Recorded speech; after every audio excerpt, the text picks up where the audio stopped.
নিত্য নতুন বিধিনিষেধ, কখনো বেঁধে দেওয়া হচ্ছে ভর্তুকিযুক্ত সিলিন্ডারের সংখ্যা, কখনো বলা হচ্ছে আধার কার্ড না থাকলে মিলবে না রান্নার গ্যাসের ভর্তুকি। কিন্তু সব নিয়ম মেনে বুকিং করেও সময় মতো মিলছে না গ্যাস। চরম দুর্ভোগে সাধারণ গ্রাহকরা। সামিরা বেগম মধ্য কলকাতার 28 নম্বর খানকা শরীফ লেনের বাসিন্দা।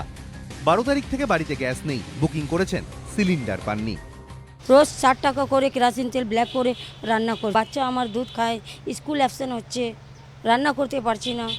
একই অবস্থা 36 নম্বর ডাক্তার লেনের বাসিন্দা দেবী শীর। গ্যাস ছাড়া এক মুহূর্ত চলে না। 3রা অক্টোবর বুক করেও মেলেনি সিলিন্ডার। 3 তারিখে বুক করেছি, এখনো অবধি পাননি?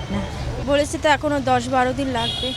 পেশায় ব্যবসায়ী শরাফত আলী থাকেন মধ্য কলকাতারই 12/1 সারেং লেনে।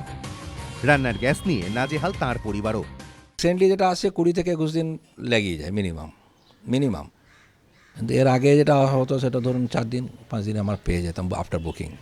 35 নম্বর ডাক্তার লেনের বাসিন্দা গৃহবধূ চন্দ্রানী শি। 11ই সেপ্টেম্বর বুক করে গ্যাস পেয়েছেন, 13ই অক্টোবর। 14 তারিখ ফের বুক করেছেন তিনি। এখন দিন গুনছেন সিলিন্ডারের অপেক্ষায়। পুজোর সময় হলেই এরকম হয়,